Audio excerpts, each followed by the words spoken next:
बैतनिया का मसा। मुकद्दस मरकस की अंजील उसका 14 बाब 3 ता 9 आयत तक।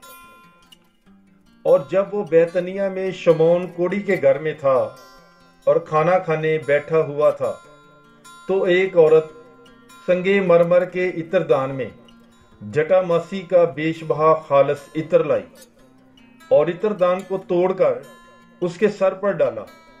मगर बाज अपने दिल में खफा होकर कहने लगे कि ये इत्र क्यों जाया किया गया, क्योंकि ये इत्र 300 दिनार से ज्यादा को बिक सकता और गरीबों को दिया जा सकता था। और वो उसे मलामत करने लगे। तब यीशु ने कहा, उसे छोड़ दो, उसे दिक क्यों करते हो? उसने मुझसे भलाई का काम किया है, क्योंकि गरीब तो हमेशा तुम्हारे पास हैं, तुम जब चाहो उनसे नेकी कर सकते हो, मगर मैं तुम्हारे पास हमेशा नहीं रहूंगा। जो कुछ उससे हो सकता था उसने किया।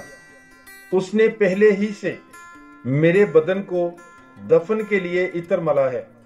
मैं तुमसे सच कहता हूं कि तमाम दुनिया में जहां कहीं इस अंजील की मनादी की जाएगी, ये भी जो इसने किया है इसकी यादगारी के लिए बयान किया जाएगा।